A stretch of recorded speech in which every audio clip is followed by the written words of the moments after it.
Hey, it's Marko here from Fair Realty. So today I'm talking about access to a property after the buyer has removed their conditions. So the contract is unconditional, but prior to the possession day.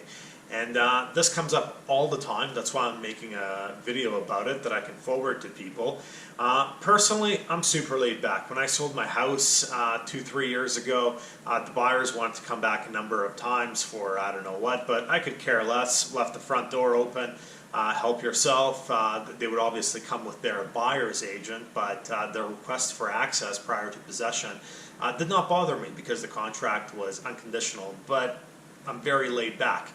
A lot of my buyers and sellers are not so laid back, and often my buyers, they request access to a property prior to possession for a variety of reasons, measuring things for ordering furniture, getting quotes from a contractor to do upgrades, etc.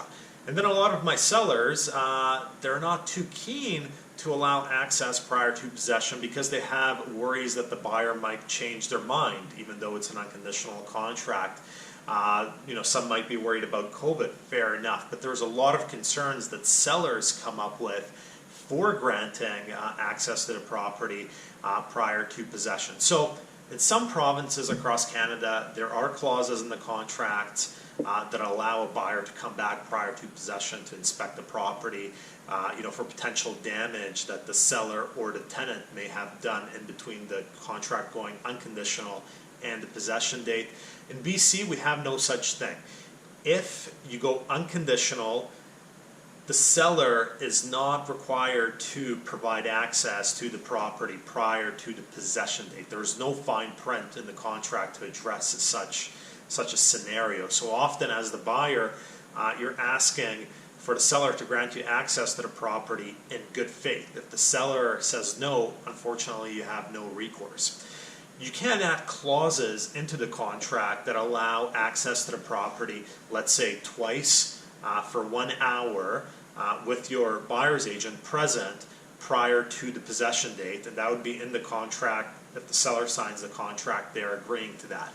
The one difficulty with that right now is with all the multiple offers is I've literally seen a situation where we had two identical unconditional offers, and one offer was asking for access to the property a number of times prior to possession and having the property professionally cleaned.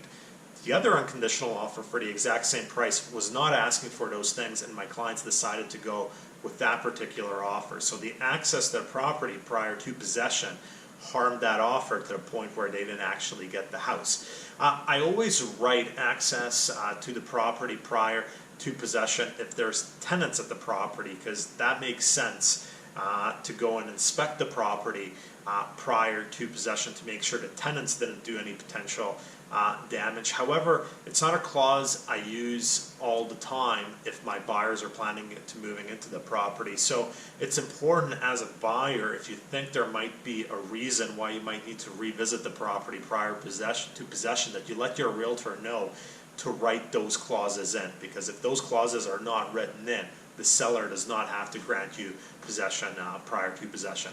That's it for this week. Marko, Juras, Fair Realty.